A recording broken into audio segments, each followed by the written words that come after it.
ನಮಸ್ತೆ. ಇವತ್ತು ಹಾಗಲಕಾಯಿಯಿಂದ ಒಂದು ರುಚಿಯಾದ ಪಲ್ಯ ಹೇಗೆ ಮಾಡೋದು ಅಂತ ನೋಡೋಣ. ಇದಕ್ಕೆ ನಾನು ಹಾಗಲಕಾಯನ್ನ ಹೀಗೆ ಸಣ್ಣಕ್ಕೆ ಹಚ್ಚಿ ನೀರಲ್ಲಿ ನೆನೆಸಿಟ್ಟಿದ್ದೇನೆ. ಈ ನೀರಿಗೆ ಒಂದು ಸ್ವಲ್ಪ ಉಪ್ಪು ಮತ್ತೆ ಅರಿಶಿನ ಹಾಕಿಟ್ಟಿದ್ದೇನೆ. ಒಂದು 1/4 ಗಂಟೆ ನೆನೆಸಿಟ್ರೆ ಸಾಕು, ಅದರ ಕಹಿಯನ್ನ ಕಮ್ಮಿ ಮಾಡಲಿಕ್ಕೆ. ಅದಾದ್ಮೇಲೆ ಸ್ವಲ್ಪ ಬೆಲ್ಲ, ಉಪ್ಪು, ಹುಣಸೆ ಹಣ್ಣನ್ನ ನೀರಲ್ಲಿ ನೆನೆಸಿಟ್ಟಿದ್ದೇನೆ, ಸಾರಿನ ಪುಡಿ ಅಥವಾ ಸಾಂಬಾರ್ ಪುಡಿ, ಒಂದು ಸ್ವಲ್ಪ ಎಣ್ಣೆ. ಅದಾದ್ಮೇಲೆ ಒಗ್ಗರಣೆಗೆ ಸಾಸಿವೆ, ಉದ್ದಿನಬೇಳೆ, ಕಡಲೆಬೇಳೆ, ಒಂದು ಸ್ವಲ್ಪ ಅರಿಶಿನ, ಒಣಮೆಣಸು, ಕರಿಬೇವು. ಒಂದು 1/4 ಗಂಟೆ ಆದ್ಮೇಲೆ ಇದರ ನೀರನ್ನೆಲ್ಲ ಬಸ್ದು ಹಾಗಲಕಾಯಿನ ಈ ತರ ತೆಗೆದಿಟ್ಕೊಂಡು,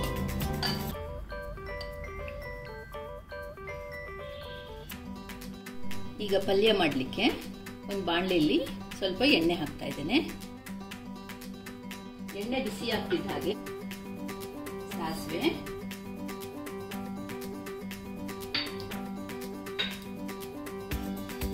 ಉದ್ದಿನಬೇಳೆ,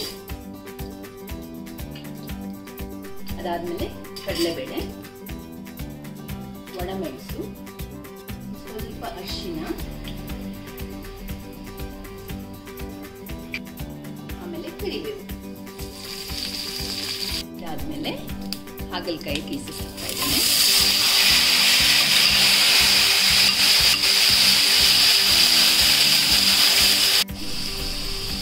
ಸ್ವಲ್ಪ ಬೆಲ್ಲ, ಆಮೇಲೆ ಸ್ವಲ್ಪ ಉಪ್ಪು, ಹುಣಸೆ ಹಣ್ಣಿನ ರಸ ಹಾಕ್ತಾ ಇದ್ದೇನೆ. ಇದು 2ನೇ ಸಲ ರಸ.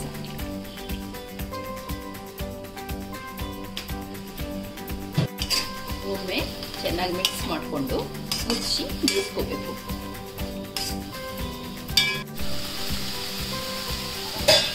ಈಗ ಒಂದು 5 ನಿಮಿಷ ಆಗಿದೆ.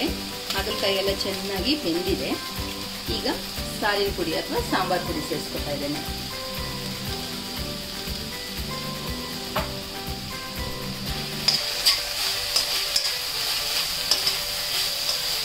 ಎಲ್ಲ ಚೆನ್ನಾಗಿ ಹೊಂದ್ಕೊಳ್ಳೋ ತನಕ ಒಂದು 2 ನಿಮಿಷ ಈ ತರ ಕೈ ಆಡಿಸಿ. ತೆಂಗಿನಕಾಯಿ ಇಷ್ಟ ಇದ್ದವರು ಇದರ ಮೇಲೆ ತೆಂಗಿನಕಾಯಿ ತುರಿನ ಸೇರಿಸ್ಕೋಬಹುದು, ಇಲ್ಲಾಂದ್ರೆ ಇಷ್ಟ ಆದ್ರೆ ಸರಿ, ಗ್ಯಾಸ್ ಆರಿಸ್ಬೋದು. ರುಚಿಯಾದ ಹಾಗಲಕಾಯಿ ಪಲ್ಯ ರೆಡಿ. ಇದನ್ನ ಅನ್ನದ ಜೊತೆ ಅಥವಾ ಚಪಾತಿ ಜೊತೆನೂ ಸವಿಬಹುದು.